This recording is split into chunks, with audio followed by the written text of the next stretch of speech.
What would you do if one dose of poison decided whether millions live or die? They call it the poison paradox. A toxin so advanced it attacks every system in the body while keeping the victim conscious through every agonizing second. When a crypto millionaire collapses in a Manhattan ER, Dr. Kate Morrison realizes this poison isn't in any database because it was never meant to exist. Now she has 48 hours to find an antidote, stop its creators, and face one truth. How far would you go to save someone?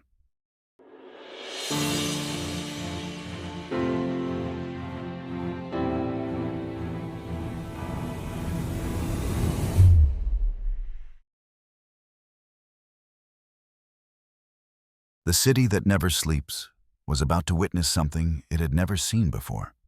Manhattan's skyline glittered against the October night, indifferent to the chaos unfolding 30 floors below street level. Inside the emergency bay of Manhattan Memorial Hospital, fluorescent lights buzzed with the same monotonous frequency they had for decades, casting everything in that particular shade of clinical white that made everyone look either dead or dying. Julianne Beaumont had exactly 43 minutes left, but no one knew it yet, not even himself. The last 43 minutes of his entire life. When he entered through the automatic doors at 11:47 p.m., his $3,000 Tom Ford suit was soaked through with sweat, unrelated to the unseasonably warm weather. A stress and tension he couldn't quite pinpoint had settled over him. The hands that had executed millions of dollars in transactions on blockchain networks were now shaking so violently that he couldn't even hold his phone steady. There was no one to call anyway. He was so rich and so alone. Rosa, a triage nurse who had been working in this field for 20 years and had seen it all, looked up from her computer screen and felt her blood run cold. She had witnessed gunshot wounds, stabbings, overdoses of every known drug. She was an experienced hospital worker. But there was something different about this man swaying before her desk. There was a problem at the molecular level. "Sir, are you—" Julian collapsed before she could finish the sentence. The sound his body made hitting the linoleum floor triggered an immediate response. Within seconds, the ER transformed into controlled chaos. Nurses appeared from nowhere. A gurney materialized. Hands grabbed him, lifted him, moved him. Someone cut away his shirt. Someone else started an IV line. A third person began rattling off vitals that made no sense. BP's 180 over 110 and climbing. Heart rate 145. Temperature 104.2 and rising. Pupils are... Jesus, look at his pupils. They were the size of pinpoints. Then seconds later, fully dilated. Then pinpoints again. His eyes, those striking ice blue eyes that had stared down venture capitalists and cryptocurrency skeptics with equal confidence, now rolled back, showing only whites. "Get toxicology down here, now." 30 floors above, in an office that most hospital staff didn't even know existed, Dr. Catherine Morrison was doing what she did every night, working. Her desk lamp created a small island of warm light in the otherwise dark room, illuminating stacks of case files, research papers, and a half-eaten container of pad thai that had gone cold hours ago. Kate didn't notice the cold food. She rarely noticed anything when she was deep in research mode. Right now, she was tracing the molecular structure of a rare plant toxin found in only 3 regions of the Amazon, trying to understand why it had shown up in the blood work of a patient who'd never left New Jersey. Her phone buzzed. She ignored it. It buzzed again. Still ignored. The third time it rang. She glanced at the screen. ER. Her jaw tightened. They only called her for 2 reasons.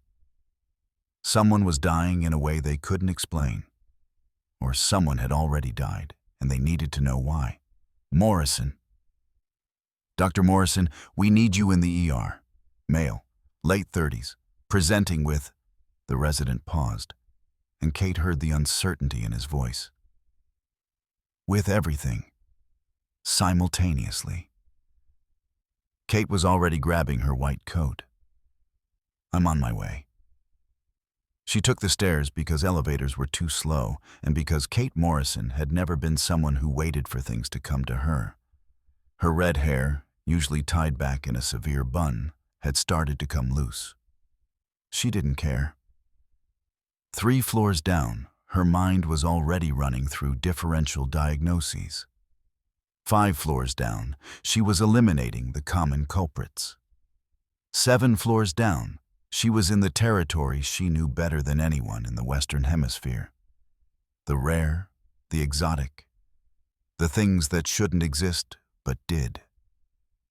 The ER doors swung open, and Kate stepped into a scene that would have overwhelmed most doctors. To her, it was just another Tuesday night, except it wasn't. Her eyes found him immediately. He was seizing, but not in the way people seize when their neurons misfire. This was different. Controlled chaos. His back arched in a perfect bow, muscles contracting with such force that the restraints holding him to the gurney groaned under the pressure. Foam flecked his lips. His skin had taken on a grayish hue that Kate associated with oxygen deprivation, yet his O2 saturation was reading 98%. Talk to me, she snapped, pulling on gloves as she approached. The attending physician, Dr. Marcus Chen, looked relieved to see her. Marcus was a good doctor, brilliant even. But he knew when something was beyond his scope. This was beyond everyone's scope. Julien Beaumont, 38 years old, a French national, had been found collapsing as he stumbled through the emergency room doors barely 18 minutes earlier. His body simply couldn't withstand whatever was happening to him, and he lost consciousness almost instantly.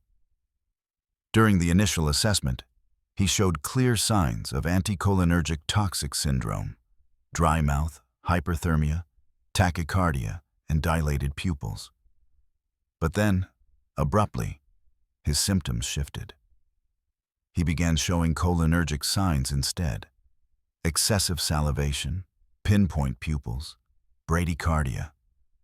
Now, he was displaying both, at the same time, which was impossible.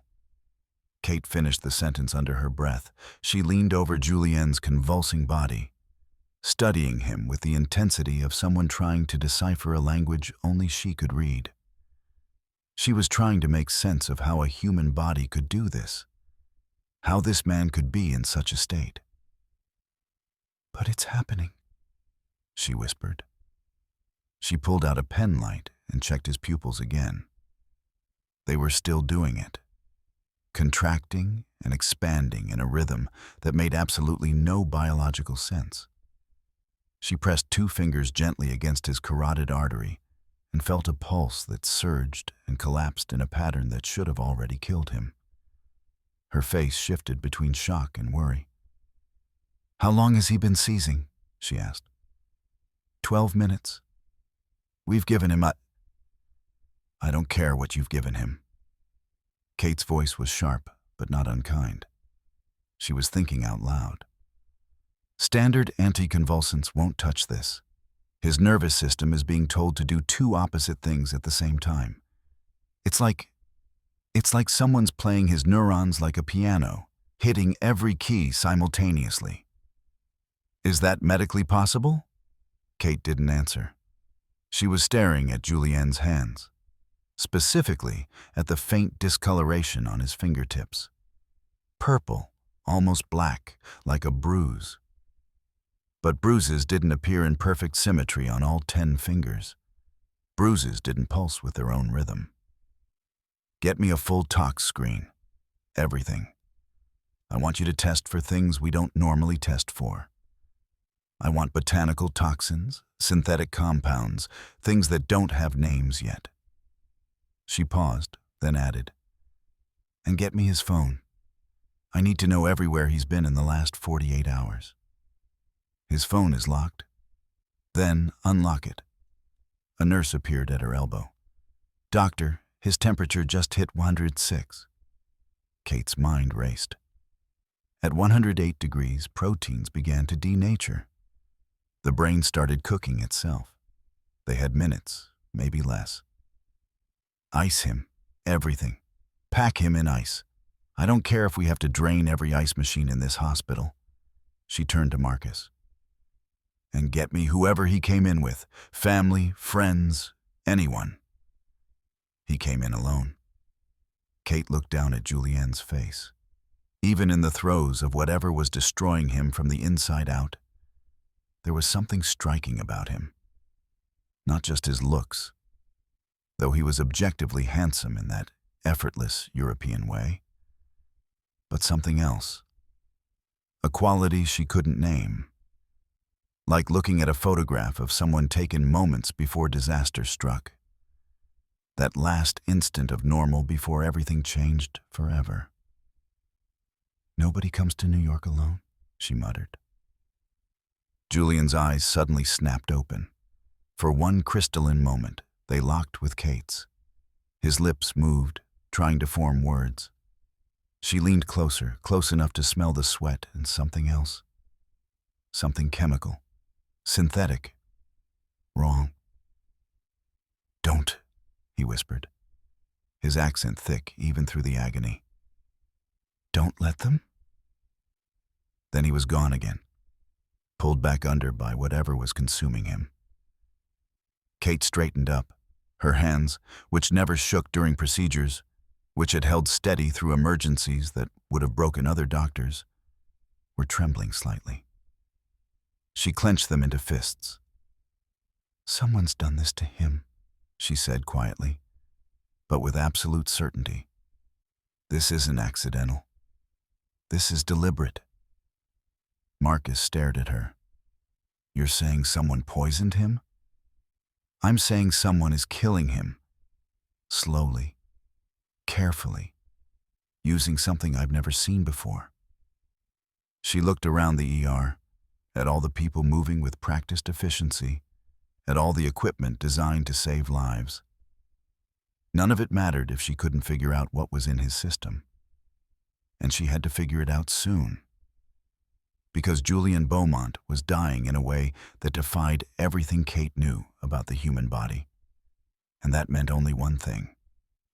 Someone had found something new. Something terrible. Something that could rewrite the rules of what poison could do to a person. The question wasn't just how to save him. The question was, who wanted him dead badly enough to use this? They called her the Ice Queen, though never to her face. Dr. Catherine Morrison had earned the nickname not through cruelty, but through an almost supernatural ability to remain calm when everyone else was falling apart. While other doctors panicked, she calculated. While they guessed, she knew. And when death came knocking, as it often did in her line of work, she met it at the door with a clipboard and a list of questions. But what most people didn't know, what Kate herself rarely acknowledged, was that ice wasn't her natural state. She'd built it, layer by frozen layer, starting exactly 7 years, 3 months, and 16 days ago. The night her sister died. Now, as she stood in the intensive care unit watching Julian Beaumont's body fight an impossible battle, Kate felt the first thin crack forming beneath the ice. Anxiety tightened in her chest, but she focused on her will to fight, on her faith in science and in herself. She didn't allow cracks. Cracks became breaks, and breaks became emotional floods, the kind that had nearly destroyed her once before. She stepped away from Julienne's room, tugging her white coat close around her shoulders like a suit of armor. It was 2:47 a.m., and the ICU held that strange mix of chaos and stillness that only existed at that hour. For those who worked there long enough, it became its own separate world entirely. Monitors beeped in steady rhythms, Nurses drifted from room to room like silent ghosts. Somewhere down the hall, a family was crying. Somewhere else, a new life was entering the world. In this place, life and death existed only a few corridor walls apart, separated by almost nothing but hope. Marcus appeared beside her, holding 2 cups of coffee that had been sitting in the pot since yesterday. She took one anyway. "His labs are back," Marcus said, pulling up results on his tablet. "And they make absolutely no sense." Kate scanned the numbers. He was right.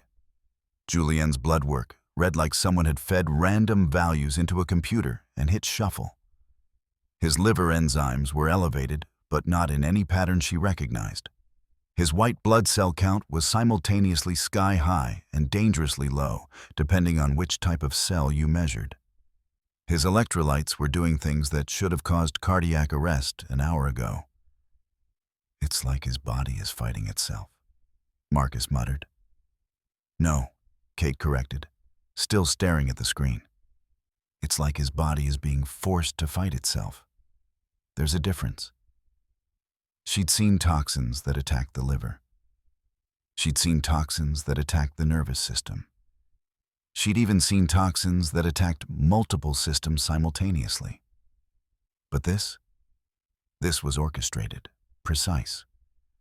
Someone had designed this poison with the specific intent of creating maximum chaos while keeping the victim alive long enough to suffer. That thought should have been purely clinical. It wasn't. "Tell me about him," Kate said suddenly. "The person, not the patient." Marcus looked surprised but pulled up Julien's file. "Julien Beaumont, French citizen, dual passport with Monaco, age 38. No medical history on file, which suggests he's been healthy his entire life or he's never been to a doctor.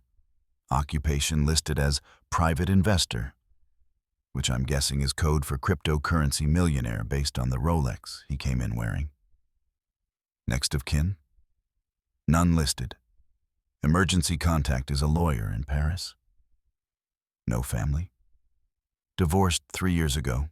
No kids. Parents deceased. Mother died when he was 12, father when he was 19. He has a half-sister in Lyon, but according to his phone contacts, they haven't spoken in 5 years. Kate filed that information away.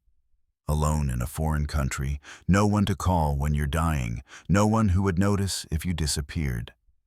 That made him either extremely independent or extremely isolated. Probably both. What was he doing in New York? According to his calendar, he had meetings with 3 different venture capital firms this week. Last entry was yesterday at 3 p.m. Lunch with someone named V at a restaurant called Le Bernardin. Kate's mind caught on that single letter. Just V? No full name? Just V. Get me security footage from that restaurant. Credit card receipts, reservation records. I want to know who V is and what they talked about. Marcus nodded but hesitated. Kate, you know the police are going to want to be involved if this is really intentional poisoning. Then don't tell them yet. We have 72 hours before we're legally required to report suspected criminal activity. I want those 72 hours. Why? Kate turned to look through the glass partition into Julien's room. He was still now, sedated heavily enough that his body had stopped its violent rebellion. But she could see the monitors, could see his heart rate climbing again despite the sedation. Whatever was in his system was metabolizing, changing, adapting. Because the police will want to know who did this. I want to know what they used. And the only way to figure that out is to keep him alive long enough for his body to give me answers. She drained her terrible coffee and set the cup down with more force than necessary. I'm going to my lab. Page me if anything changes. Kate's lab was her sanctuary. A place where she could disappear from the world, yet still feel completely in control. It sat deep in the hospital's basement, on a level that technically didn't exist on any official building plans. The space stretched out like a maze, packed with enough equipment to make a pharmaceutical giant jealous. Gas chromatographs lined one wall. Mass spectrometers hummed softly. Centrifuges spun with a force that bordered on obscene. And in the farthest corner, past 3 separate locked doors, sat the crown jewel, a database containing over 10,000 known toxins, poisons, and chemical agents, each meticulously catalogued with its structure, symptoms, and antidotes. If something existed in the world that could kill a person, Kate had it recorded. Her experience and her unique intuition made her database even more powerful. She pulled up Julienne's blood sample on the main screen and watched as the system launched into its analysis. It would run through the entire toxicology database, cross-check symptoms with chemical signatures, and search for possible matches. While the machine worked, Kate did what she always did when her mind needed space. She paced. Her lab had exactly 47 floor tiles from wall to wall. She knew because she had counted them during her first week there, those dark, suffocating days after Emily's death, when counting tiles had been the only thing preventing her mind from wandering into places she couldn't return from. Many would call it obsessive, maybe even unhealthy. But to Kate, it was deliberate. It was control. It was survival. Until she couldn't breathe. Until her lungs filled with fluid that shouldn't have been there. Until Kate, for all her knowledge and skill and desperate bargaining with a universe that didn't negotiate, couldn't save her. The toxin had been tetrodotoxin, pufferfish poison, accidental exposure during her research. By the time Emily made it to the hospital, by the time Kate got the call, it was already too late. She died in Kate's arms, struggling for air that wouldn't come, her eyes wide with confusion and terror, and a question Kate still couldn't answer. Why? That was the night Kate decided that why wasn't good enough. She needed to know how and what and where and every other question that could prevent another person from dying the way Emily had. She'd walked away from her position at Johns Hopkins, turned down offers from the CDC and the WHO, and buried herself in this underground laboratory where she could catalog death in all its forms. People called her obsessed. They were right. But obsession had made her the best toxicologist in the country, possibly the world. When something killed someone in a way that didn't make sense, Kate was who got the call. The computer beeped. Analysis complete. Kate stopped pacing and studied the results. Then she ran them again, certain there'd been an error. When the same results appeared, she felt that crack in her ice widen just a fraction. 0 matches. Whatever was in Julienne Beaumont's system wasn't in her database, and her database had everything. She pulled up his cellular analysis, looking at how the toxin was affecting him at a microscopic level. His cells were being systematically dismantled, but not randomly. The toxin was targeting specific cellular receptors, flooding them with contradictory signals. It was elegant, terrifying, and it suggested a level of biochemical sophistication that shouldn't exist outside of military research facilities or pharmaceutical companies with 8-figure R&D budgets. Kate's phone buzzed. "Marcus, you need to see this." She was moving before she'd even finished reading the message. Back in the ICU, a small crowd had gathered around Julienne's room. Kate pushed through them, her heart rate spiking in a way she usually reserved for other people. Julienne was awake. Not just awake, lucid. His ice blue eyes were open, tracking movement, focused. The monitors still showed chaos, but he'd somehow surfaced through the sedation and the toxin long enough to be present. Kate entered the room slowly, aware that any sudden movement might send him back under. "Mr. Beaumont?" Can you hear me? His eyes found her. Recognition flickered across his face, though they'd never met before the ER. Maybe he remembered her from his brief moments of consciousness. Maybe he just recognized the white coat. His voice was barely a whisper, his accent making the English words sound foreign. The woman. Kate leaned closer. What woman? At the restaurant? He shook his head, frustrated by his inability to communicate. His hand moved, reaching for something. Kate looked down and realized he was trying to write. She grabbed a tablet and stylus, pressed it into his trembling hand. Julienne's fingers moved across the screen, leaving shaky trails. Not words, numbers, a phone number, and beneath it were 3 letters that made Kate's blood turn to ice. Run. A moment later, Julienne's eyes rolled back, and he slipped under again, swallowed by whatever toxin was attacking him from the inside out. It had drained everything he had left. Kate stared at the numbers on the tablet, then at the single word flashing beneath them. Run. Run from what? Run from who? Before she could second-guess herself, she snapped a photo of the screen and stepped back into the corridor. Her hands were shaking, really shaking, and for once, she didn't attempt to hide it. She wasn't interested in pretending, not now. She needed to feel everything clearly if she was going to stay sharp enough to survive this. What had happened to Julian Beaumont wasn't just an attempted murder.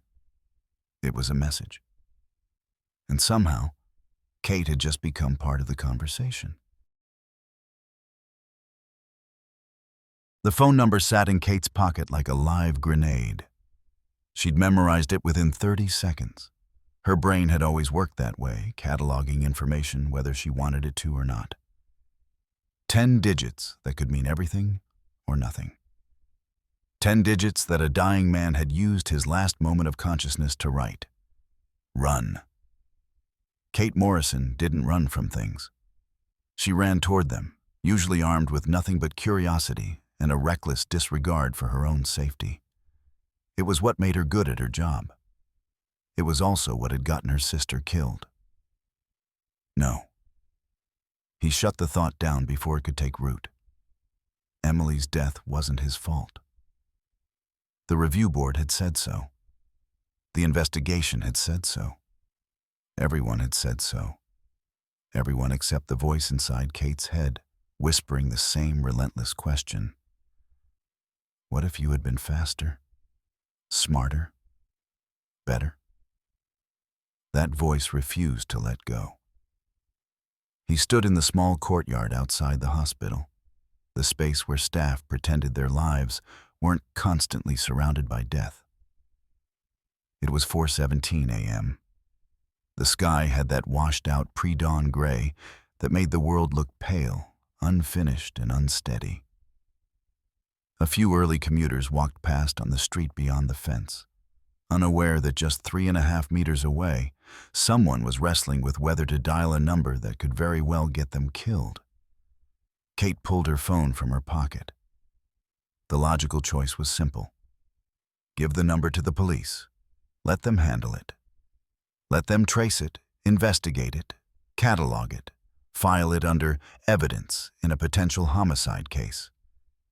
It was the safe choice, the smart choice, the correct choice. Kate had never been particularly good at smart choices. She dialed. It rang 4 times. Kate counted them, her heart matching the rhythm. On the 5th ring, someone picked up. There was no greeting, just breathing, steady, controlled. The breathing of someone who'd been expecting this call. "Who is this?" Kate asked, keeping her voice level. Silence. Then a woman's voice, smooth as silk and twice as dangerous. "The better question, Dr. Morrison, is, who are you?" Kate's blood froze. The woman knew her name, which meant she'd been watching, which meant Julian's warning had been accurate. "How do you know my name?" "I know a lot of things." I know you're standing in the courtyard of Manhattan Memorial Hospital. I know you're wearing yesterday's clothes because you haven't been home yet. I know you took a photograph of something you shouldn't have. A pause. And I know you're trying to save a man who can't be saved. Kate's mind raced, processing information faster than conscious thought. The woman's accent was hard to place. European, but filtered through years of international living. Educated, wealthy, used to being obeyed. "Who are you?" Kate repeated. "Call me V." The same initial from Julian's calendar. The lunch meeting at Le Bernardin. Kate filed that away. "What did you do to him?" "I?" V laughed, a sound like champagne bubbles bursting. "I did nothing. But I know what was done, and more importantly, I know why." "Then tell me how to stop it." "You can't. The compound in his system is designed to be irreversible. By tomorrow morning, Julian Beaumont will be dead. And there's nothing in your extensive laboratory that can prevent it." Kate felt her hands curl into fists. "Then why are you calling me?" "I'm not calling you. You called me." Which suggests that Julien managed to communicate before his cognitive function deteriorated completely. Impressive. The compound was supposed to prevent that. V sounded genuinely curious, as if discussing a failed science experiment rather than murder. "What did he tell you?" Kate made a decision in the space of a heartbeat. "Nothing. He died before he could speak." The silence on the other end stretched so long that Kate thought the connection had dropped. Then, "You're lying, but that's all right. Lies are how we stay alive, Dr. Morrison. Remember that. If you know I can't save him, why warn me to run?" "I didn't warn you. Julien did, and he was right to do so. Because now that you've taken an interest, now that you've seen what that compound can do, you've become a variable. And variables need to be addressed." The line went dead. Kate stood there, phone pressed to her ear, listening to nothing. Around her, the city was waking up. Coffee shops opening, taxis honking. People starting their day with no idea that in a hospital room 12 floors below ground level, a man was dying from something that shouldn't exist. She turned back toward the entrance, then stopped. A black sedan was parked across the street. It hadn't been there 5 minutes ago. The windows were tinted, but Kate could feel eyes on her, watching, calculating. She walked back inside, moving quickly, but not running. Never let them see you run. When Kate reached Julien's room, his condition had taken a sharp, terrifying turn for the worse. The unraveling chaos felt like watching a dam burst in slow motion, knowing there was nothing she could do to stop the flood. The monitors were displaying a catastrophic cascade of failures. His kidneys were shutting down. His liver was collapsing right behind them. His brain activity had become jagged and chaotic, patterns that suggested he was locked inside a nightmare he couldn't wake from. Marcus met her at the doorway, his expression sagging with exhaustion. "Kate, we need to talk about next steps. We have to notify his family. He has no family," she cut in. "Then his lawyer," Marcus insisted. "Someone needs to be informed. We're entering life support decisions here. You know we can't make that call on our own." Kate brushed past him and stepped inside. Julien looked smaller than he had hours before, as if the poison was hollowing him out from the inside, shrinking him into a fragile, fading version of himself. His skin carried a sickly yellow tint, the unmistakable sign of liver failure. His breathing came in shallow bursts, the ventilator forcing each mechanical rise and fall of lungs that no longer remembered how to function on their own. She pulled up the latest lab data on the monitor. Her stomach tightened. The toxin concentration wasn't dropping, it was climbing. The inconsistencies in the readings made the situation even more unnerving. Whatever was inside him was either multiplying on its own or being repeatedly triggered by something she hadn't yet identified. Something active, something deliberate, something designed. "There has to be an antidote," she muttered, more to herself than Marcus. "Kate." Marcus's voice was gentle, the tone doctors used when they were about to deliver bad news. "Sometimes there isn't. Sometimes people die and we can't stop it, and it's not our fault." "It's always someone's fault." She didn't mean to say it out loud. Didn't mean to let that crack in her ice widen into something Marcus could see. But there it was, exposed. The truth she'd been running from for 7 years. Marcus studied her for a long moment. "This isn't about your sister." "Everything's about my sister. Emily died from accidental exposure.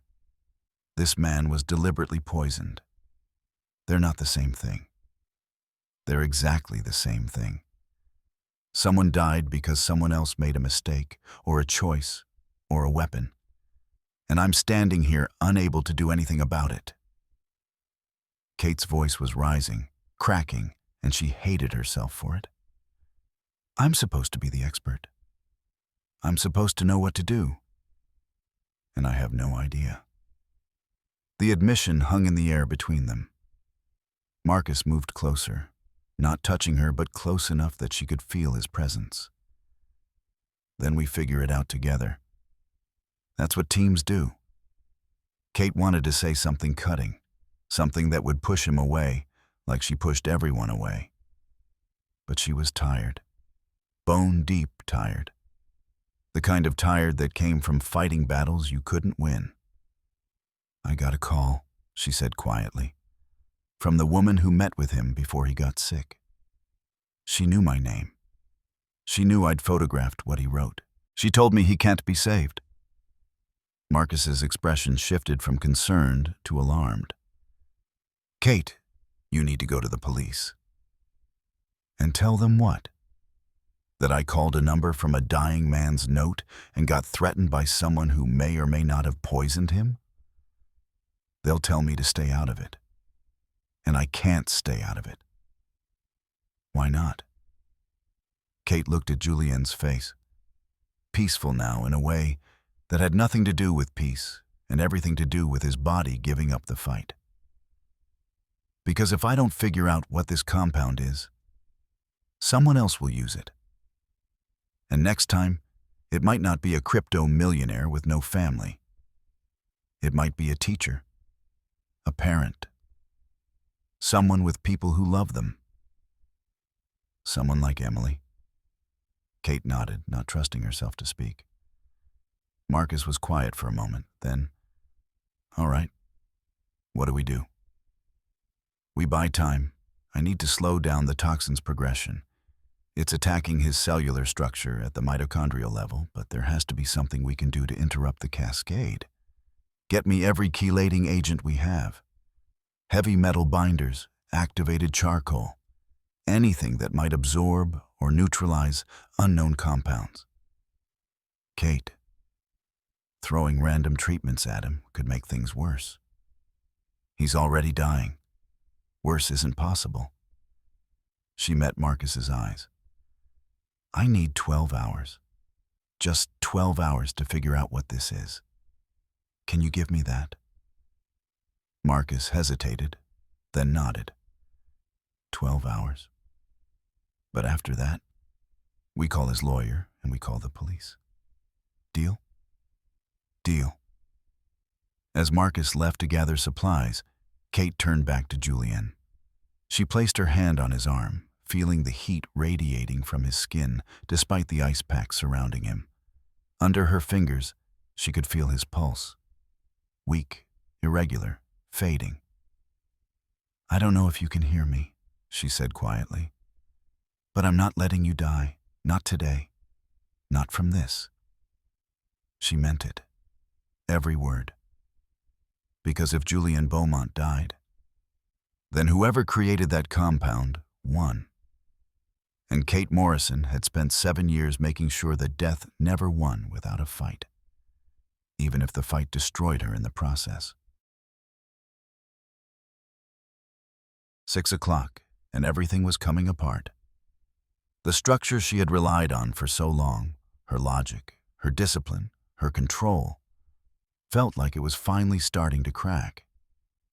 Kate stood in her lab, surrounded by test results that seemed to lose meaning with every passing minute. She had tried 17 different treatment protocols, 17 attempts to slow down, halt, or reverse whatever was devouring Julienne from the inside out. 17 failures. Chelating agents did nothing. Activated charcoal might as well have been candy. Even the experimental antidotes, locked away in the hospital's most restricted vault, compounds not approved for human use, had no measurable impact. It was like trying to fight a ghost with a baseball bat. Her eyes burned. She couldn't remember the last time she had blinked. It felt like someone had wedged a toothpick beneath her eyelid, forcing it open. The coffee had worn off 3 hours ago, leaving her with nothing but grit, exhaustion, and a promise she wasn't sure she could keep. On the monitor, Julien's vitals continued their slow descent into oblivion. His heart rate was dropping, blood pressure falling, oxygen saturation hovering at levels that should have triggered brain damage. Should have, but hadn't. Because the toxin was keeping his neurons artificially alive while simultaneously destroying them. It was cruel in a way that suggested intelligence. Malice. Kate pulled up the molecular analysis again, staring at the compound's structure until her vision blurred. It was beautiful, in the way that weapons could be beautiful. Elegant, precise. Each molecule designed to target specific receptors to create maximum suffering with minimum immediate fatality. Whoever designed this wasn't just a chemist. They were an artist. And their canvas was the human body. Her phone buzzed. Marcus, you need to come upstairs, now. Kate's stomach dropped. She knew that tone. She'd used it herself when delivering bad news to families. The tone that meant someone was about to have the worst day of their life. She took the stairs 2 at a time. The scene in the ICU waiting room looked like the aftermath of a natural disaster. 2 men in expensive suits stood near the nurses' station, their body language screaming law enforcement, even though they wore no badges. A woman in her 60s sat in the corner, crying quietly into a phone, speaking rapid French. And Marcus stood in the center of it all, looking like he wanted to be anywhere else. He spotted Kate and moved toward her quickly. The lawyer arrived from Paris. Federal agents showed up 20 minutes later. Kate, they know about the poisoning, and they want to talk to you. How do they know?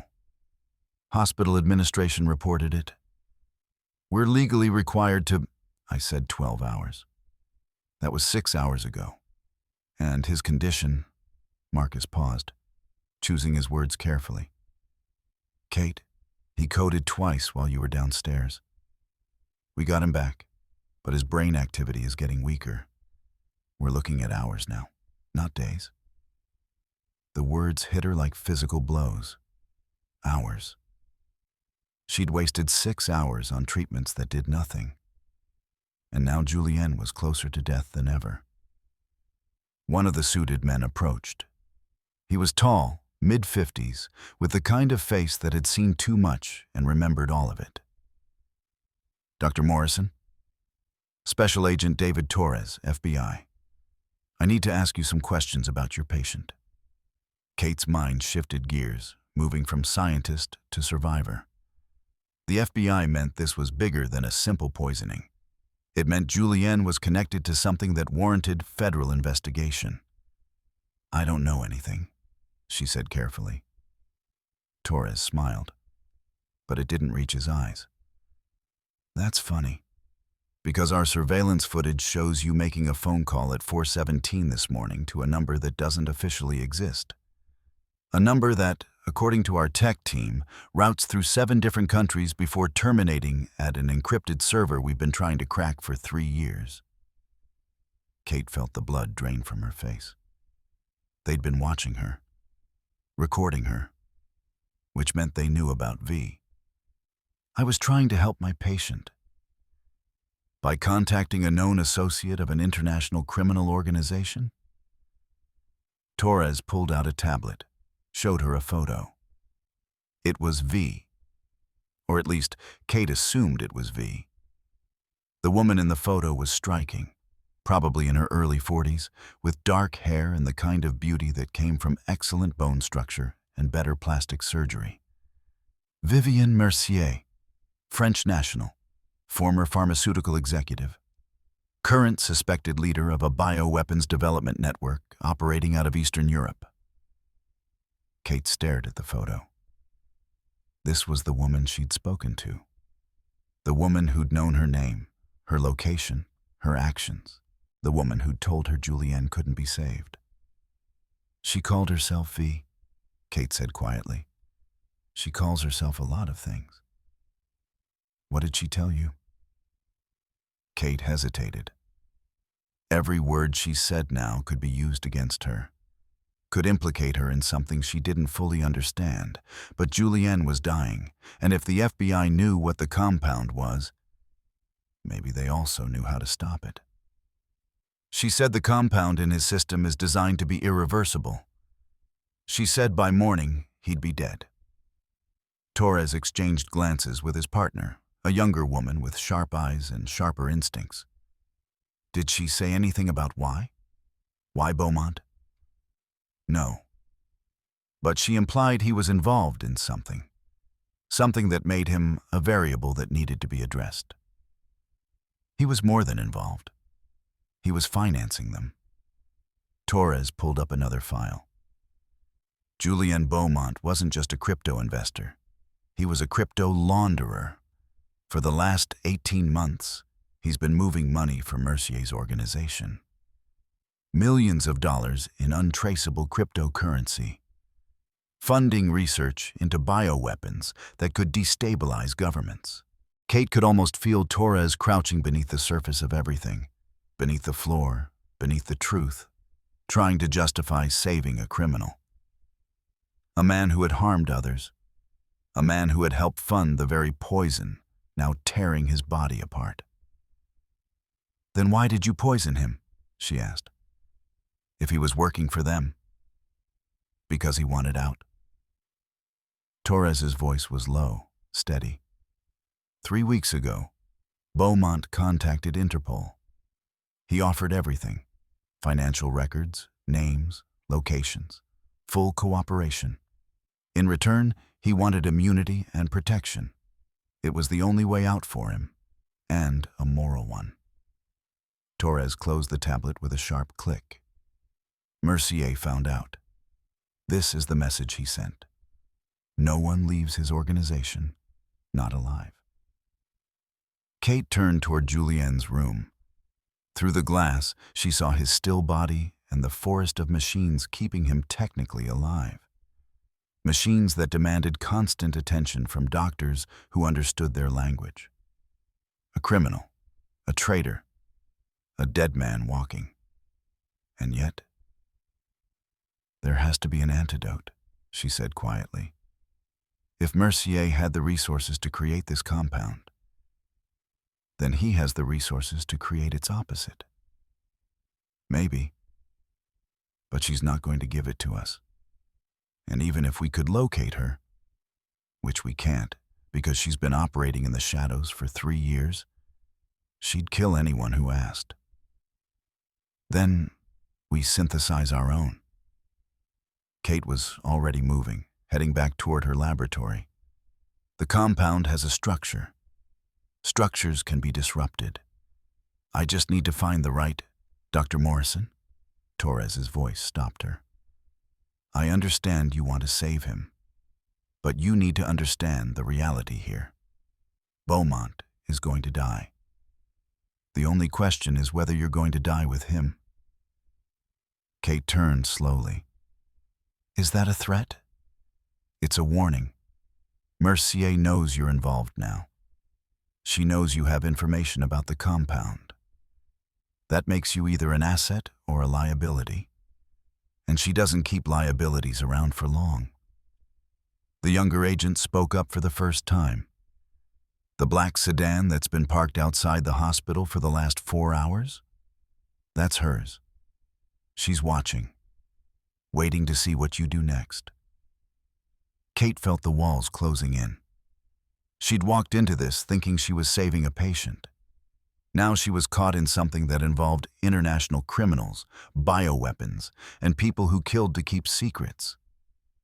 She should walk away. Should let Julienne die, should let the FBI handle their investigation. Should go back to her quiet laboratory and her catalog of deaths, and never think about ice blue eyes or whispered warnings again. Should.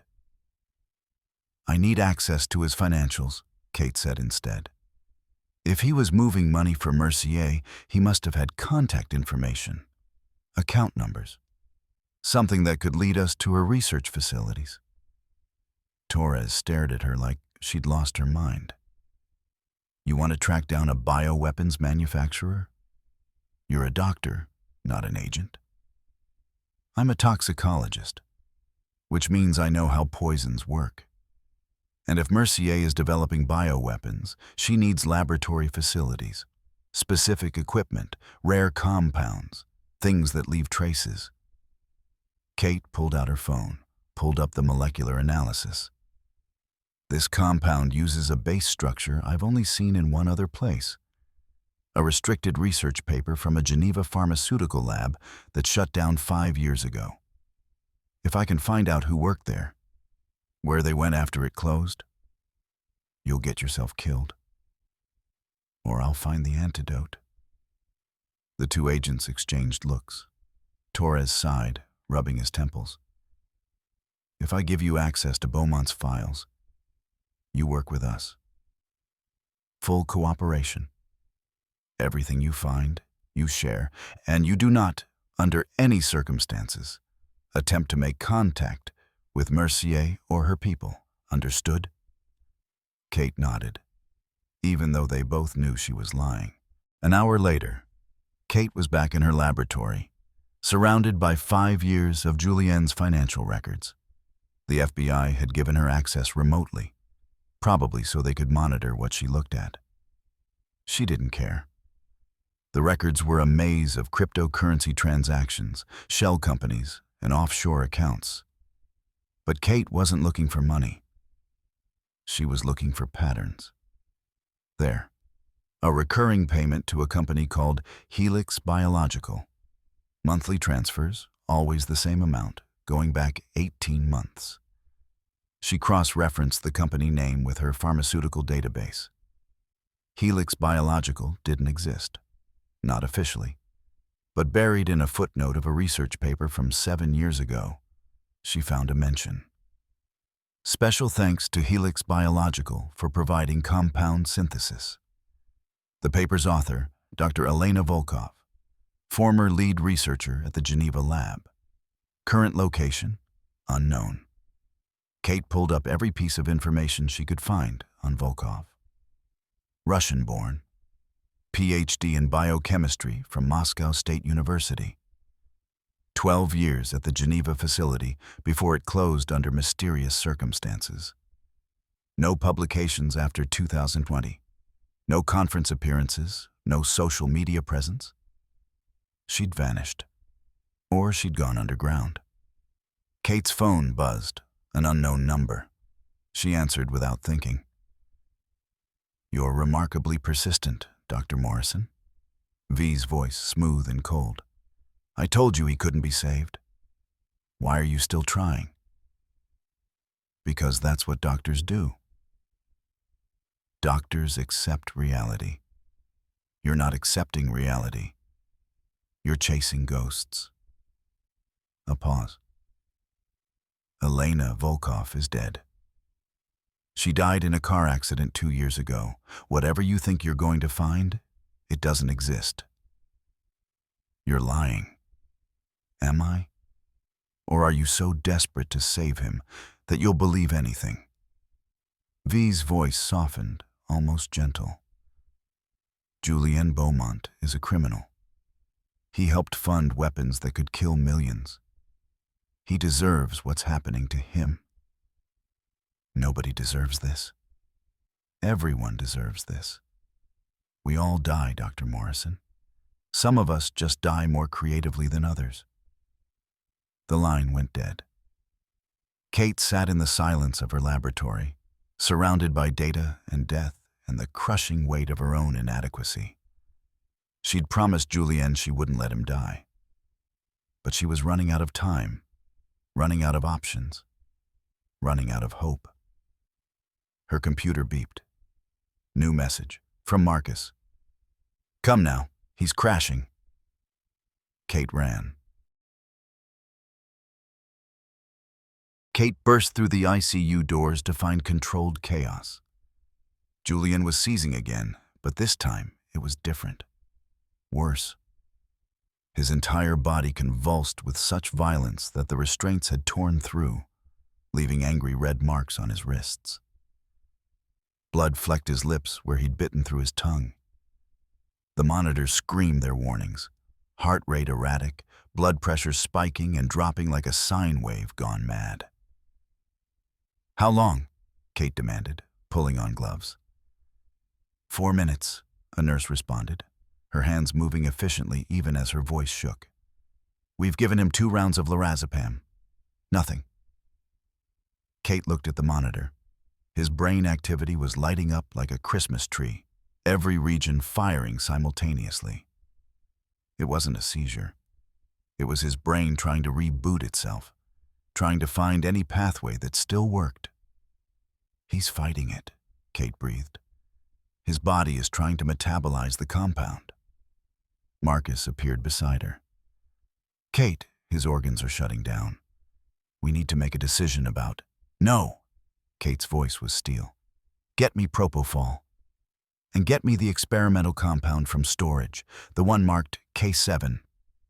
That's not approved for human use. We don't even know what it does. It's a neural inhibitor. It'll slow down his brain activity, give his body a chance to catch up. Kate was already calculating dosages in her head, adjusting for Julien's weight and the toxin load in his system. It's risky, but doing nothing is certain death. Marcus hesitated for only a second before nodding. He understood what Kate was really saying. They were out of conventional options. This was the Hail Mary pass, the last-ditch effort, the choice you made when every other choice had failed. The K7 arrived in a locked case. Kate signed for it, her signature shaky for the first time in her career. She drew up the dose, checking it twice, then a third time. This compound had shown promise in animal trials, but had never been tested on humans. If she was wrong about the mechanism, if she'd miscalculated, she wouldn't just fail to save Julien. She'd kill him herself. Kate approached the IV line, syringe in hand. Julien's eyes were open, but unseeing, rolled back to show mostly whites. His lips moved soundlessly, forming words in French that Kate couldn't understand. Was he praying? Cursing? Saying goodbye to someone? I'm sorry, she whispered, too quietly for anyone else to hear. I'm sorry you got involved in this. I'm sorry someone did this to you. And I'm sorry I might be about to make it worse. She pushed the plunger. For 3 seconds, nothing happened. Then Julien's body went completely still. The monitors flatlined, every single one of them. Assistole! Someone shouted. Kate's heart stopped. She'd killed him. She'd actually... Then his heart kicked back in. 1 beat, 2, settling into a rhythm that was slow but steady. His brain activity decreased, smoothing from chaotic spikes into organized waves. His breathing, which had been rapid and shallow, deepened. The room released a collective breath. "What just happened?" Marcus asked, staring at the monitors in disbelief. Kate was studying Julien's face. Color was returning to his skin. The grayish hue was fading, replaced by something closer to normal. His pupils, which had been doing their impossible dance between dilated and constricted, settled at a normal size. The K7 forced his nervous system to reset, Kate said slowly, her mind racing to understand what she was seeing. It interrupted the toxin's cascade long enough for his body to start fighting back. But it's not a cure. No, it's a pause button. We've bought time, but the toxin is still in his system. It'll adapt, find new pathways to attack. We have maybe 12 hours before it overcomes the inhibitor. 12 hours? Half a day. It wasn't enough time to synthesize an antidote, wasn't enough time to track down Mercier and force her to provide one. But it was something. It was hope. Kate stepped back from the bed, her hands finally starting to shake with the adrenaline crash. She'd just injected an unapproved compound into a human being based on nothing but theory and desperation. If the hospital board found out, she'd lose her license. If it went wrong, she'd face criminal charges. But Julien was alive. For now, that was enough. "I need to go back to my lab," Kate said. "Page me if anything changes." She was halfway to the door when Julien spoke.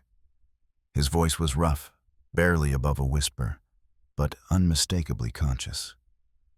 "Elena didn't die."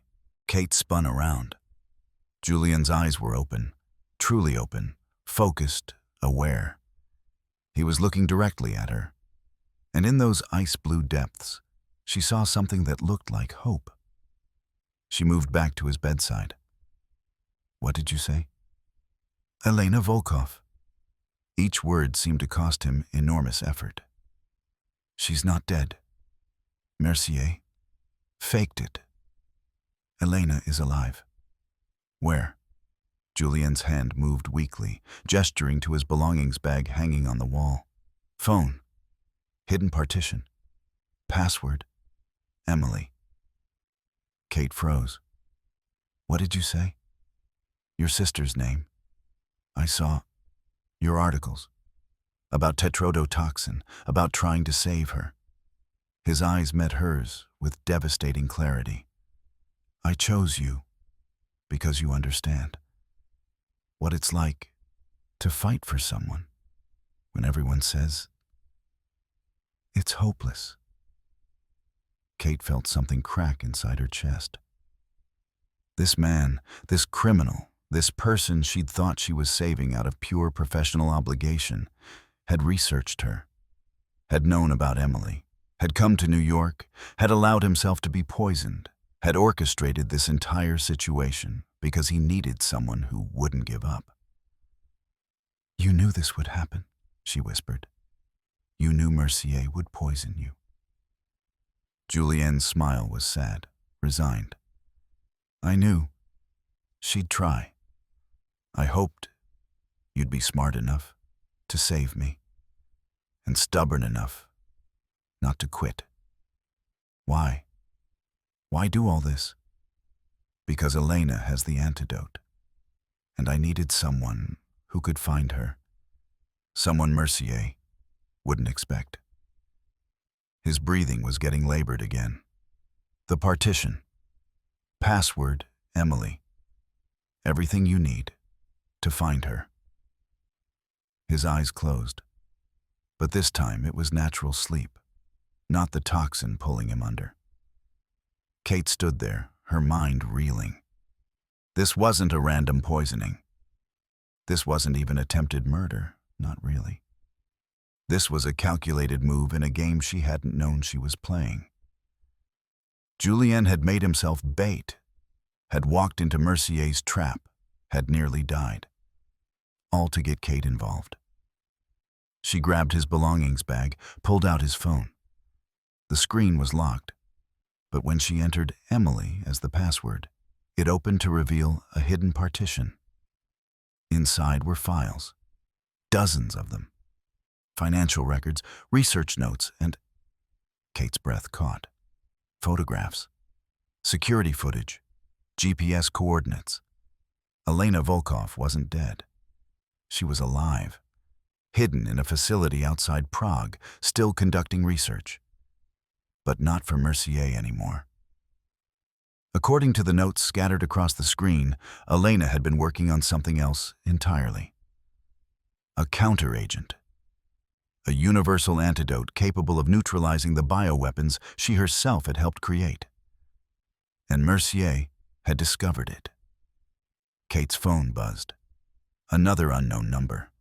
Against her better judgment, she answered.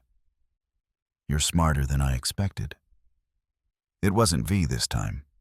The voice was different, older, softened by a Russian accent smoothed over by years abroad. "My name is Elena Volkov, and I believe we have a mutual problem." Kate stepped into the hallway, heart pounding. "You're alive." "For now. Mercier's people located my facility 3 hours ago. I estimate I have until dawn before they breach it." Elena's tone was calm and methodical, like she was discussing lab results instead of her own impending death. "I have the antidote you need, but I also possess something Mercier wants. The complete formula for the compound in Mr. Beaumont's system, along with the 12 variants I've developed since." Kate stopped walking. "If Mercier acquires these files," Elena continued, "she can weaponize them, sell them, release them. Millions could die." Kate swallowed hard. "What do you want from me?" "I want you to make a choice, Dr. Morrison. I can send you the antidote for Julien. It will save his life. But then Mercier's people will capture me, will take everything I have, and will use it to kill countless others." Elena paused. "Or you can help me destroy everything. All my research, all the formulas, everything that makes these weapons possible. But if you choose that option, you won't get the antidote in time. Julien will die." Kate felt the world tilt. That's not a choice. That's exactly what it is. A choice. Save one man or save thousands. Your expertise or your conscience. Elena's voice softened slightly. "I know what I'm asking. I know it's impossible. But someone has to decide, and Julien chose you to be that someone." "Why me?" "Because you already made this choice once. When your sister was dying, you had to choose between staying with her and going to retrieve a potential antidote from the lab. You chose the antidote. You tried to save her. And you've spent 7 years wondering if choosing differently would have changed anything." Kate's vision blurred. How did Elena know that? How did any of them know the most painful moment of her life? "What if I choose both?" Kate asked. "What if I can find a way to save Julien and stop Mercier?" Elena laughed, but there was no humor in it. "Then you're either brilliant or delusional. Probably both. Either way, you need to decide quickly. I'm uploading coordinates to Julien's phone. If you're coming, come now. If not, I'll send the antidote and hope it's enough to ease my conscience before Mercier's people kill me." The line went dead. Kate stood alone in the silent hallway, Julien's phone in one hand and the weight of her entire career, and everything she believed in the other. Behind her, in the dimly lit room, lay a man who had orchestrated his own near death just to corner her into this exact moment. Somewhere ahead of her, across borders and time zones, in a facility outside Prague, was a woman who held the power to either save him or let him die. And somewhere between those two choices stood the ghost of Kate's sister, whispering the question she had spent 7 years refusing to face. When you can only save one person, how do you choose who lives? Kate had exactly 47 minutes to make a decision that would define the rest of her life. She stood outside the ICU, staring at the coordinates Elena had sent, Prague. A 12-hour flight, if she could even get on a plane. The FBI would never allow it. Hospital administration would fire her immediately for abandoning a patient. Every rational, disciplined part of her mind screamed that this was madness. But logic hadn't saved Emily. Logic wasn't stopping the toxin eating through Julian's veins. Logic was what people clung to while others died waiting for permission to hope. Kate pulled out her personal phone, not the hospital-issued one they could trace, and dialed a number she had sworn she would never call again. "Morrison, I thought you blocked this number." The voice that answered was male, rough, dragged across gravel and cigarette smoke. "I need a favor, Danny," she said. A low laugh crackled through the speaker. Daniel Chen, Marcus's younger brother, the family's black sheep, a former Army Ranger turned private security contractor, sounded equal parts amused and alarmed. "Last time you needed a favor," he said, "I ended up explaining to Homeland Security why I helped a doctor smuggle Brazilian frog venom into the country. This is bigger. It's always bigger with you. What do you need?" "A flight to Prague, off the books, and equipment." The silence stretched. Then, "What kind of equipment?" "The kind that gets me into a secure research facility and out again before anyone knows I was there." Another pause. "You know I'm supposed to be one of the good guys now, right? I have a license, a legitimate business, clients who expect me not to get arrested. Elena Volkov has information that could save millions of lives. And she has approximately 5 hours before Mercier's people kill her and take everything she knows." Kate kept her voice steady, clinical, like she was presenting a case study instead of asking someone to help her commit multiple international crimes. "I'm going, with or without help. But with help, I have a better chance of succeeding. And you have a better chance of that consulting fee you've been asking me about. The one where I provide security analysis for your lab? $50,000. Paid regardless of outcome." Danny whistled low. "You're serious." "I've never been more serious about anything in my life. Give me 90 minutes. I'll have a plane ready at Teterboro. Bring your passport and anything you can't live without. And Morrison, whatever you're walking into, make sure it's worth dying for." Kate ended the call and turned back toward the ICU. Through the glass, she could see Julian sleeping, truly sleeping now, not the unconscious void the toxin had forced on him. The K7 had bought him time, but she could see on the monitors that his body was already starting to fight the inhibitor. By tomorrow, maybe sooner, the toxin would adapt and continue its work. She had to move fast. Kate found Marcus in the physician's lounge, drinking coffee that had probably been made during the previous shift. He looked up as she entered, and something in her expression made him set down his cup. "You're leaving." It wasn't a question. Marcus knew her too well. "I'm going to get the antidote." "Kate, the FBI explicitly told you not to." "I don't care what the FBI told me. They're not the ones watching a patient die because they followed protocol." She moved closer, lowering her voice. "I know where Elena Volkov is. I know she has the antidote. And I know that if I don't go right now, Mercier will get to her first, and Julianne will die along with everyone else Mercier decides to test her weapons on." Marcus stood, his face a mixture of concern and resignation. "This isn't about Julianne. This is about Emily.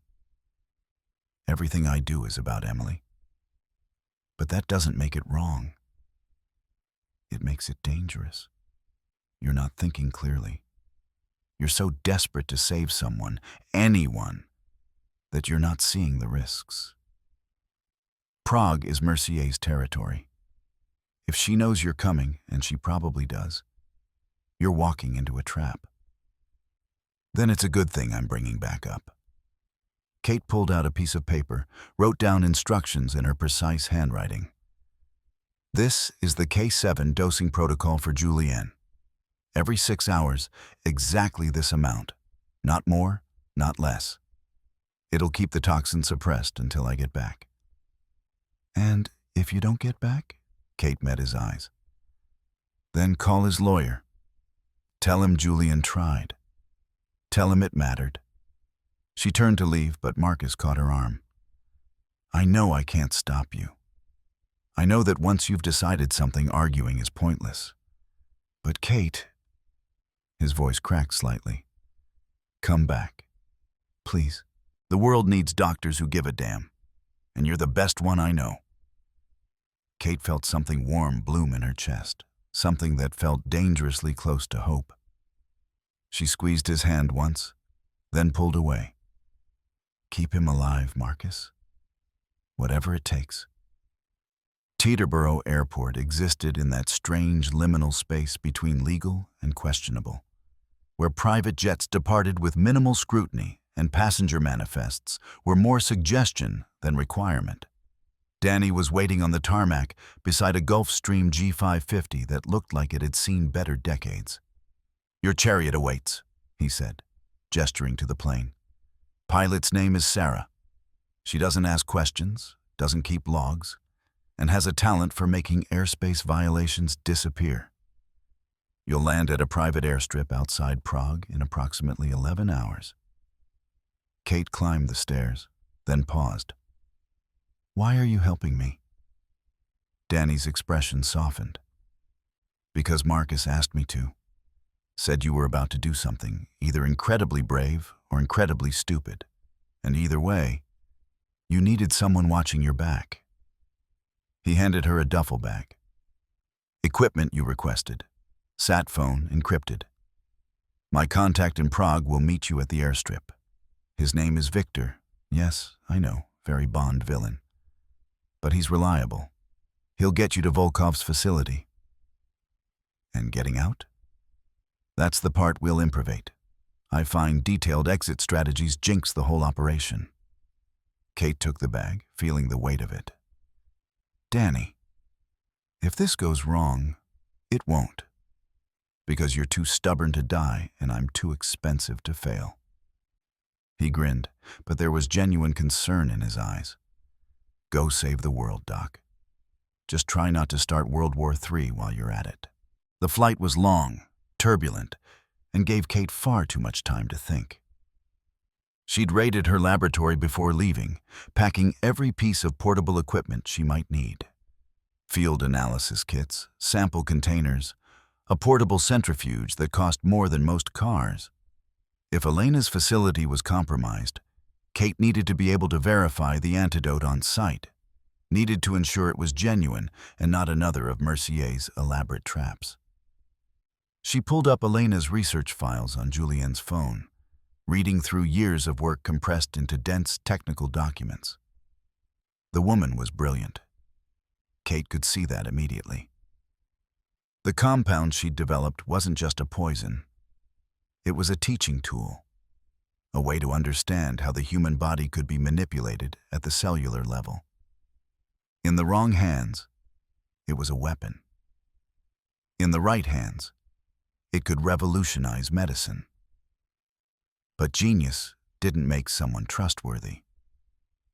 Kate found herself thinking about Julianne's words. She didn't die. He'd known that Elena had faked her death, known that she was still out there, still working, which meant he'd been in contact with her before Mercier's people poisoned him. This whole situation, his collapse, Kate's involvement, the race against time, it had all been orchestrated. But to what end? Her phone buzzed. A message from an encrypted number. Dr. Morrison, this is Agent Torres. We know you've left the country. Turn back now. This is not a request. Kate deleted the message without responding. The FBI would be furious. Would probably arrest her the moment she set foot back in the U.S. But that was a problem for future Kate. Present Kate had a toxicologist to find and an antidote to secure. She must have dozed off at some point, because the next thing she knew, Sarah's voice was coming through the intercom. We're beginning our descent. Welcome to the Czech Republic, Dr. Morrison. Try not to get killed. Kate looked out the window. Dawn was breaking over Prague, painting the city in shades of gold and amber. From up here, it looked peaceful, beautiful. Nothing like the war zone she was about to enter. The airstrip was exactly as advertised, small, private, and populated by exactly one person. Victor was tall, broad-shouldered, with the kind of face that had been broken and reset several times. He nodded once as Kate descended from the plane. You are doctor? I am. Good. We have 3 hours before Mercier's people arrive at facility, maybe less. Traffic is bad. He gestured to a black SUV that had seen better years. We go now. Kate threw her bags into the back seat and climbed in. Victor drove like he was being chased, which technically they probably were. Kate used the time to check her equipment, to mentally prepare herself for what was coming. You know what you're doing? Victor asked after 20 minutes of silence. No idea. He laughed, a sound like gravel in a blender. Good. People with plans always die first. People who improvise, sometimes they survive. They drove through the Czech countryside, past villages that looked like they'd been frozen in time somewhere around the 16th century. Beautiful, in the way that things are beautiful. When you're not sure you'll live long enough to appreciate them properly. Victor's phone rang. He answered in rapid Czech, his expression darkening. When he hung up, he pressed harder on the accelerator. Problem? Kate asked. Mercier's people. They're already at facility. We are too late. Kate felt her stomach drop. How many? 6, maybe 8, armed. Victor glanced at her. You still want to go? Every rational instinct Kate possessed screamed at her to turn back, to call the local police, to let professionals handle this, to survive long enough to find another way. But she thought about Julian lying in that hospital bed, thought about the timer counting down on his life, thought about Emily, drowning in her own lungs, while Kate desperately tried to find an antidote that arrived 6 minutes too late. 6 minutes. That was the difference between life and death, between success and failure, between the person you were and the person you'd have to live with being. I'm not here to fight them, Kate said quietly. I'm here to get the antidote and get out. Fast and quiet. Victor's expression suggested he thought she was insane, but he nodded. Fast and quiet. Da. This is good plan. It was a terrible plan, but it was the only one they had. The facility looked abandoned. That was the first warning sign. It sat at the end of a gravel road, surrounded by dense forest that probably looked beautiful in daylight. But now, in the gray pre-dawn light, looked like something from a Gothic nightmare. The building itself was nondescript. Concrete and steel, 3 stories, windows that reflected nothing back. A pharmaceutical company logo still clung to the facade, faded and peeling, a ghost of legitimate business. Victor killed the engine 200 yards out. We walk from here, quietly. Kate grabbed her bag, checking one last time that everything was secure. Her hands were steady now. Strange how the anticipation of danger was worse than the danger itself. Once you were in it, once there was no choice but to move forward, the fear became something else. Focus. Purpose. The thing that kept you alive. They approached through the trees, using the forest as cover. Kate could see tire tracks in the mud, fresh ones. At least 2 vehicles, maybe more. Victor had been right. Mercier's people had beaten them here. The question was, had they found Elena? Victor held up a fist, the universal sign for stop. Kate froze. Ahead, near the building's entrance, she could see movement. 2 men, both armed, both looking significantly more alert than guards at an abandoned research facility should look. They weren't just watching the entrance. They were hunting. Back entrance, Victor whispered. Service door. Less obvious. They circled around, moving carefully, avoiding anything that might snap or crunch underfoot. Kate's heart hammered against her ribs, but she kept her breathing steady.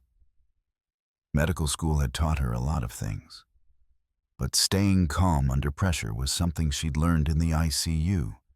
In those moments when a patient's life hung by a thread and one wrong move could sever it completely. The service entrance was locked, but Victor produced a set of tools that would have made the TSA very nervous. Within 30 seconds, the door clicked open. Inside, the facility was dark. Emergency lighting cast everything in that particular shade of green that made shadows seem deeper than they should be. The air smelled of disinfectant and something else. Something chemical that Kate's trained nose identified immediately as acetone. Someone had been destroying evidence, burning documents maybe, or neutralizing compounds. Victor moved ahead, checking corners with the efficiency of someone who'd done this before. Kate followed, her medical bag feeling heavier with each step. They passed through what had once been an office area. Desks overturned, filing cabinets emptied, papers scattered across the floor like snow. Then Kate heard it. Voices, speaking French, angry, demanding. She and Victor pressed against the wall, edging toward the sound. Kate's pulse jumped, but she forced her breathing to stay even. Think, not panic. She leaned just far enough to get a glimpse through the doorway. The main laboratory was in ruins, equipment smashed, refrigerators pried open, samples destroyed and tossed aside. Years, maybe decades, of research reduced to rubble in minutes. The overhead lights flickered, casting everything in a sickly stutter of white and shadow. And in the middle of it all, surrounded by 4 armed men, stood a woman who could only be Elena Volkov.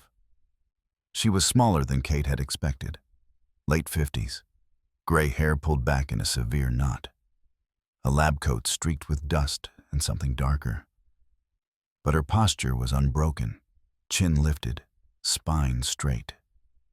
And her eyes?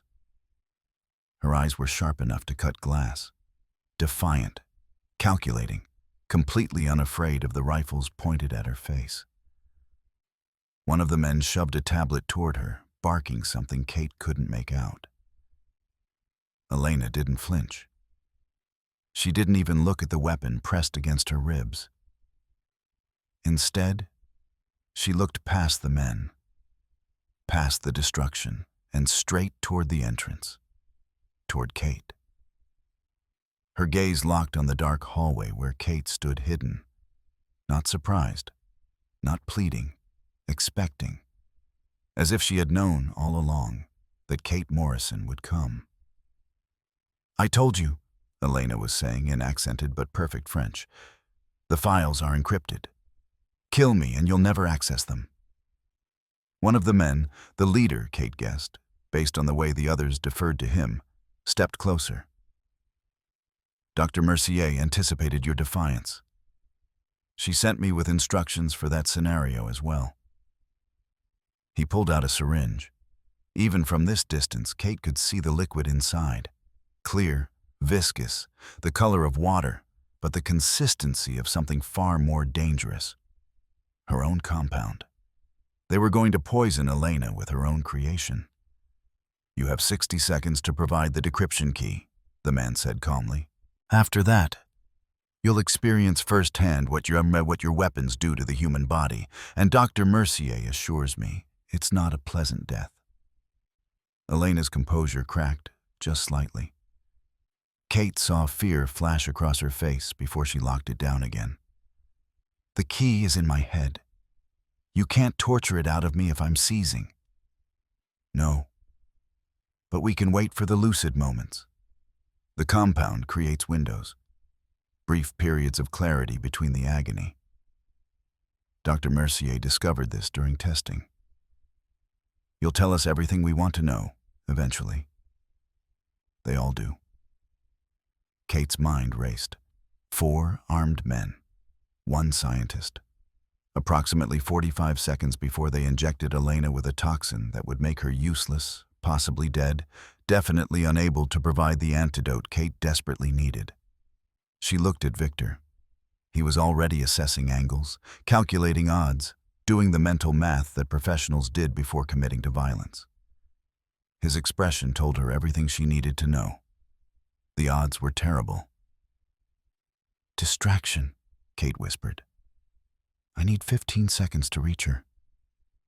"Distraction how?" Kate was already pulling supplies from her bag. A sealed container of liquid nitrogen. She'd brought it for sample preservation, but it would work for this too. A handful of the portable glass vials she used for field collection. The mini emergency flare she'd packed because Danny had insisted. "You'll know it when you see it," she said. Before Victor could object, before she could think better of it, Kate lit the flare and threw it through the doorway into the lab.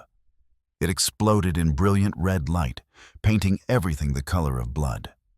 The armed men spun toward the light, guns raised. In that instant of distraction, Kate threw the liquid nitrogen container.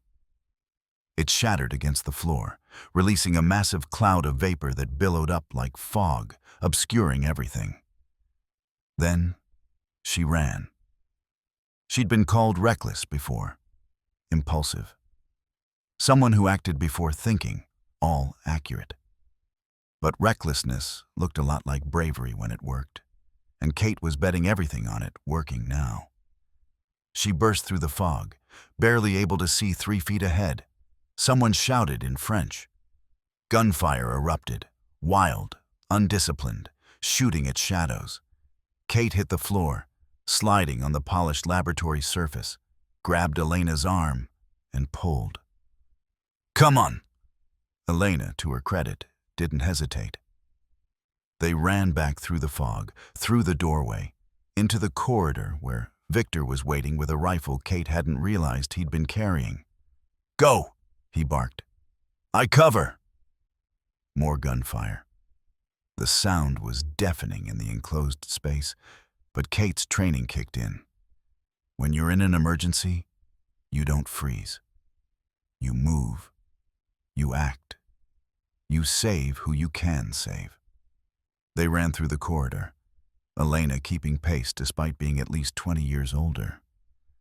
Behind them, Kate could hear Victor's rifle answering the pursuing gunfire, buying them precious seconds. "The antidote," Kate gasped as they ran. "Where is it?" "My office.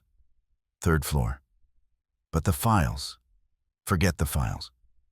We save Julian first, destroy everything else second." They hit the stairwell, taking steps 2 at a time. Kate's lungs burned. Her legs screamed. But she'd run worse races, through hospital corridors with crashing patients, through her own guilt and grief after Emily died. This was just another sprint toward survival. 3rd floor.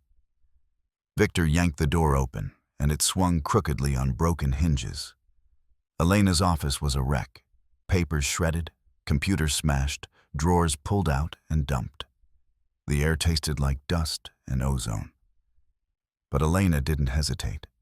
She crossed the ruined room with the precision of someone who'd rehearsed this moment 1,000 times. She pressed her palm to a section of wall, found a hidden seam, and pushed. A panel clicked open. Inside was a refrigerated compartment no larger than a toolbox. And inside that, a single vial filled with an amber liquid that glowed faintly in the emergency lighting. "This is it," Elena said. Her voice wasn't triumphant. It was brittle, like the words were held together by sheer will. She pressed the vial into Kate's hands.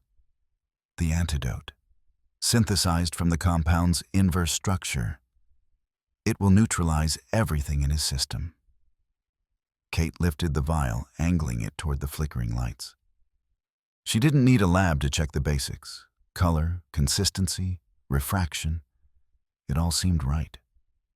But a vial could be anything. Medicine or death, salvation or setup. Her thumb tightened on the glass. "How do I know this is real?" Elena didn't blink. "You don't. You have to trust me." Trust. The one thing Kate had never mastered. She thought of Julienne, pale and sweating in the ICU. She thought of Emily, her sister's hand going slack in Kate's own. She thought of every second she'd lost obeying rules, waiting for permission, believing that order equaled safety. Trust had burned her before, but so had hesitation. Kate lowered the vial slightly, studying Elena's face. Not the eyes. They could lie. The muscles around the eyes. The micro-expressions. The places truth leaked through. Elena wasn't pleading. She wasn't bluffing. She was scared. But not for herself. Kate inhaled slow and steadied her grip. "If this is a trap," she said quietly, "you'll kill a lot more people than just him." Elena looked almost offended. "If it were a trap, do you think I would have stayed here to die?" Before Kate could answer, Victor's voice cut through the tension, low, sharp. "Move. They're coming." Gunshots echoed from below. Elena grabbed her shoulder. "Dr. Morrison, there is something else you need to know about the antidote. Something very important." Kate turned toward her. "What?" Elena opened her mouth to speak, but the door frame exploded in a burst of splinters and gunfire. "Why?" Kate asked. "Why create the antidote at all? If you wanted to stop Mercier, you could have destroyed everything years ago." "Because science isn't good or evil, Dr. Morrison. It's what we choose to do with it." Elena's expression was haunted. "I created monsters, but I also created the cure. Both have to exist, or neither matters." Gunfire erupted again, closer now. They'd found the stairwell. "We need to go," Kate said. "Now. You go. I have one more thing to do." Elena moved to her computer terminal, fingers flying over the keyboard. "The encryption key. I'm uploading it to your phone. Everything, all my research, all of Mercier's operations, everything that can stop her." "Elena, go!" The older woman's voice cracked with urgency. "Save Julienne. Stop Mercier. Make my work mean something other than death." Kate wanted to argue, wanted to say they could both make it out. But she'd learned this lesson with Emily. Sometimes you couldn't save everyone. Sometimes you had to choose. She chose. Kate ran back down the stairs, clutching the antidote like it was the Holy Grail. Behind her, she heard Elena's voice one last time. "Godspeed, Dr. Morrison." Then an explosion. The entire building shook. Elena had triggered some kind of self-destruct, destroying everything. Her research, the files, herself, rather than let Mercier have it. Kate burst out of the building to find Victor already in the SUV, engine running. She threw herself into the passenger seat. He didn't wait for her to close the door before flooring the accelerator. They were half a mile away when the facility erupted in flames. Kate watched in the rearview mirror as years of research, countless lives' work, and one brilliant but tortured scientist turned into ash and smoke. She looked down at the vial in her hands.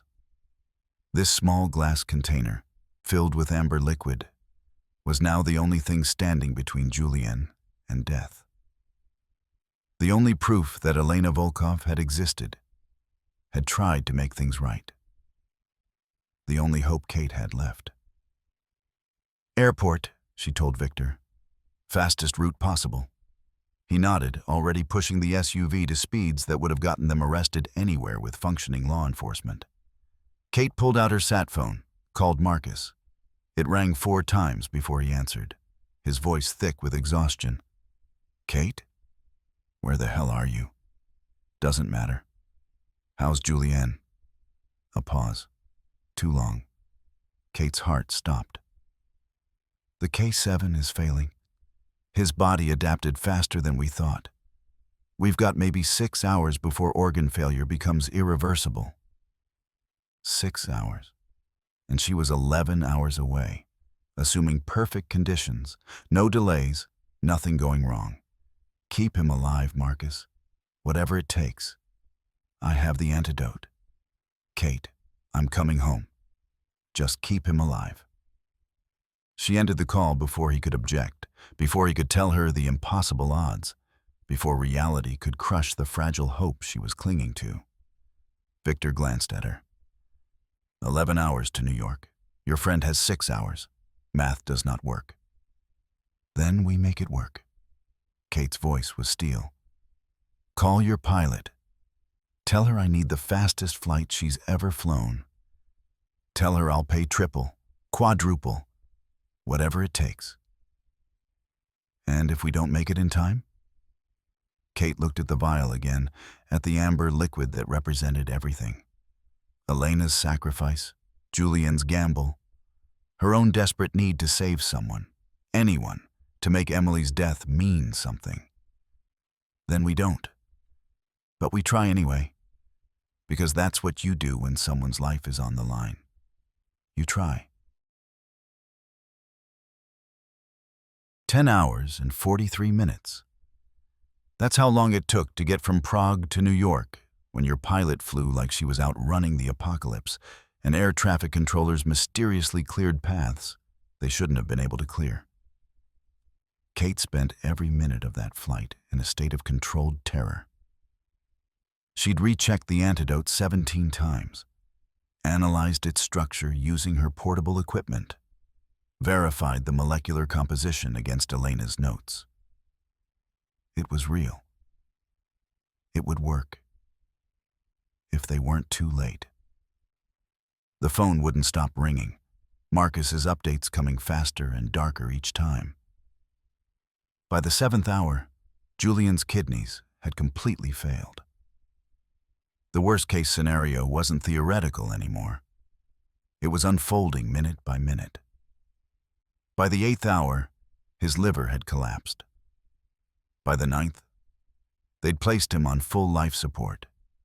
Machines breathing for him, circulating his blood, doing every single thing his poisoned organs could no longer manage. By the 10th hour, Marcus stopped messaging altogether. Kate knew exactly what that meant.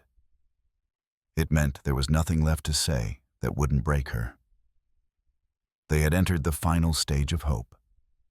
The stage where doctors stopped discussing survival odds and started talking about comfort, dignity, and letting go. The plane touched down at Teterboro at 6:47 p.m.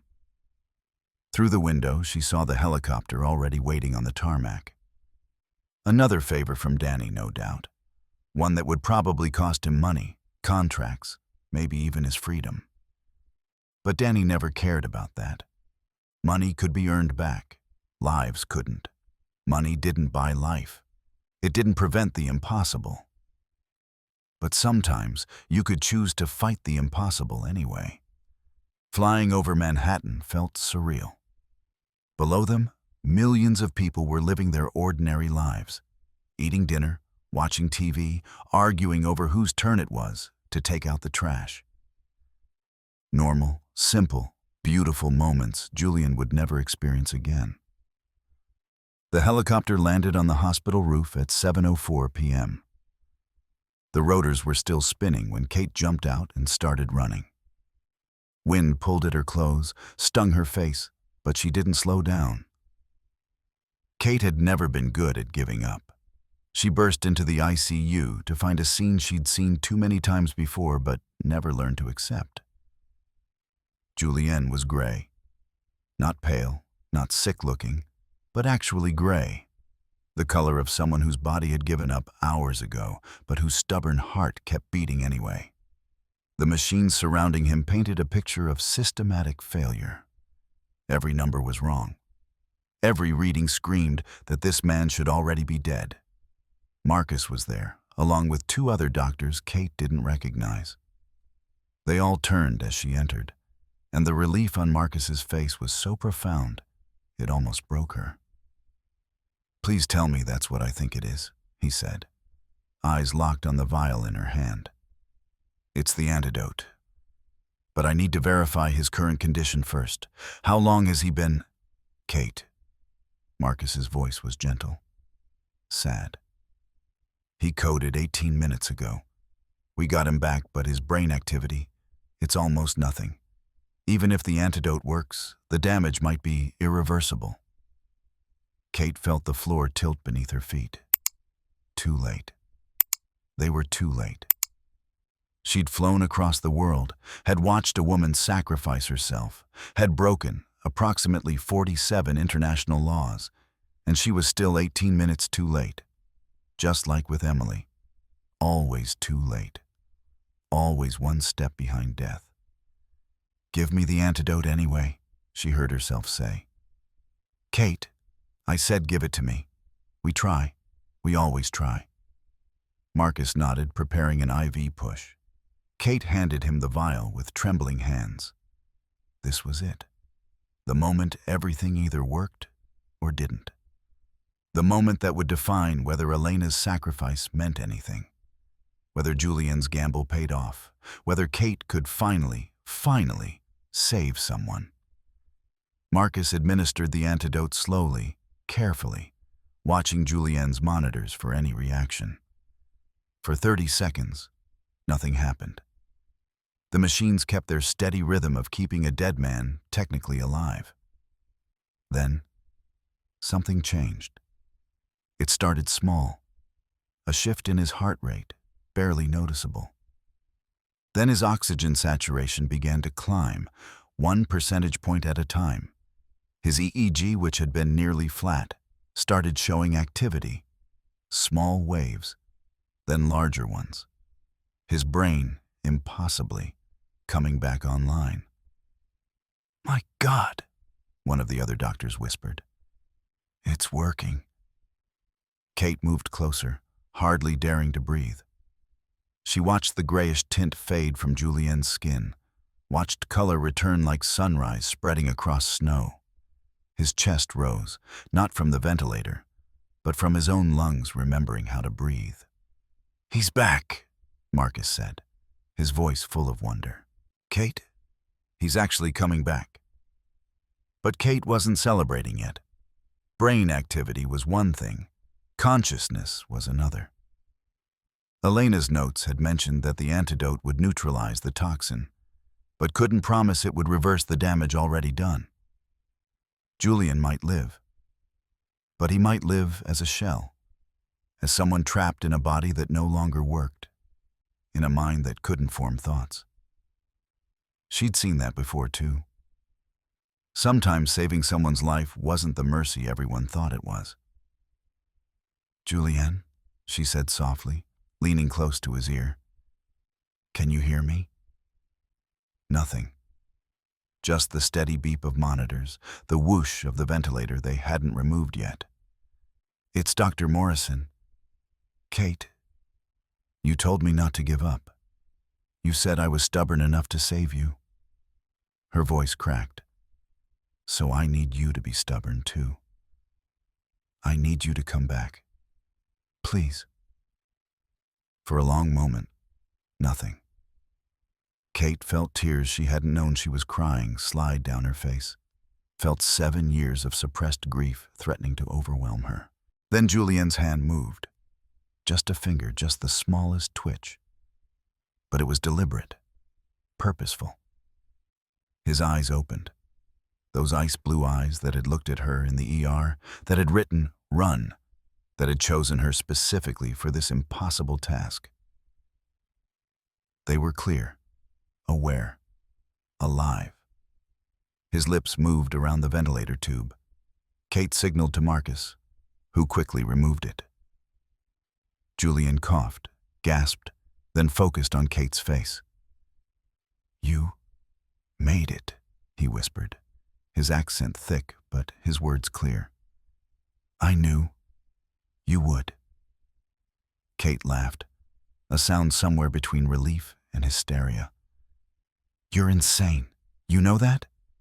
You let yourself get poisoned as part of some elaborate plan to stop Mercier.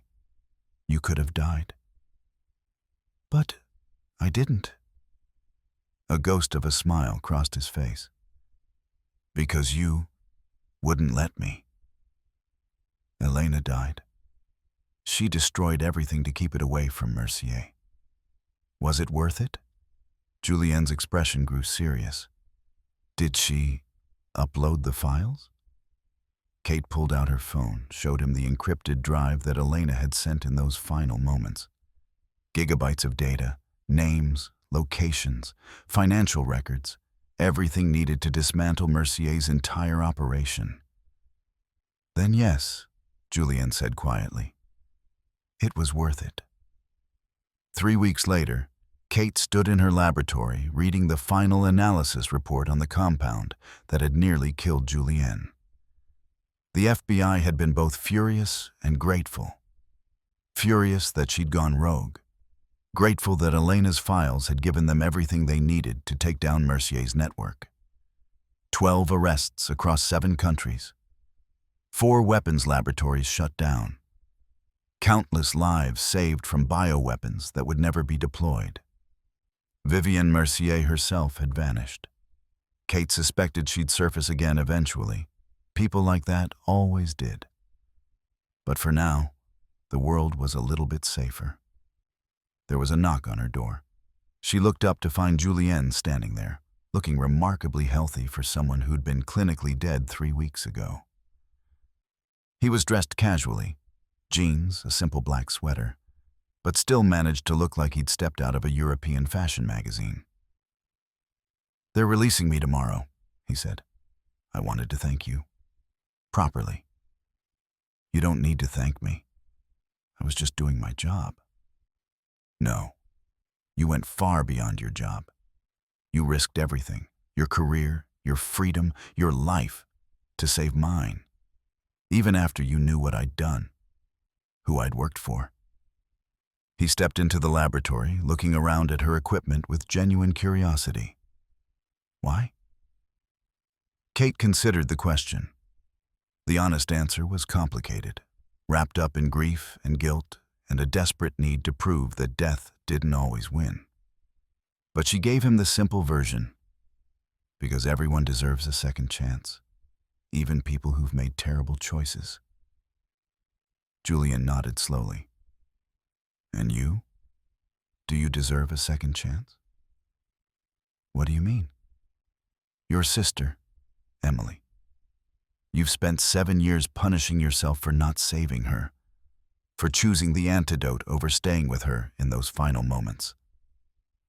His ice-blue eyes held hers. "But you did save someone this time. You made the hard choice again, and this time, it worked. Maybe that means something." Kate felt something crack inside her chest. Not breaking, but opening. Like ice melting after a long winter. "Maybe," she said softly. "Maybe it does." Julien moved to leave, then paused at the door. "I'm going back to France, to testify against Mercier's people, to try to make right some of the wrongs I helped create. But after that, I don't know. Maybe I'll need a consultant, someone who understands toxicology. Someone stubborn enough to tell me when I'm being an idiot. Kate smiled. That sounds like a full-time job. It probably is. He smiled back. Think about it. No pressure. But if you ever want to leave this basement laboratory and actually see the world you're saving, the offer stands. He left. Kate stood there for a long moment, surrounded by her equipment, her databases, her carefully cataloged collection of ways to die. This had been her sanctuary for 7 years.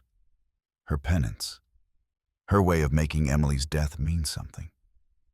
But maybe, just maybe, it was time for something new. Her phone buzzed. A text from Marcus. Patient in the ER. Unknown toxin. They're asking for you. Kate grabbed her white coat, checked her equipment bag, and headed for the door. Some things never changed. There would always be another patient, another poison, another impossible case that needed solving. But now, as she walked through the hospital corridors, Kate realized something had shifted. The ice she'd built around herself hadn't shattered. That would have been too dramatic, too sudden. Instead, it had started to melt, slowly, allowing warmth back in, allowing hope. She thought about Julienne's offer, about leaving this basement, this city, this self-imposed exile she'd been living in, about choosing life instead of penance, about second chances. Maybe, someday, when the next impossible case was solved, when the next patient was saved, when she'd proven to herself, one more time, that she was the doctor Emily had believed she could be. For now, there was work to do, lives to save, poisons to identify. The endless, beautiful, terrible work of standing between people and death. And Kate Morrison had never been one to walk away from a challenge. She smiled as she pushed through the ER doors, ready for whatever came next, because that was the thing about surviving the impossible. Once you'd done it once, you knew you could do it again. The world was full of poisons, but it was also full of antidotes. And Kate had finally learned that sometimes the cure for grief wasn't forgetting. It was remembering why you started fighting in the first place.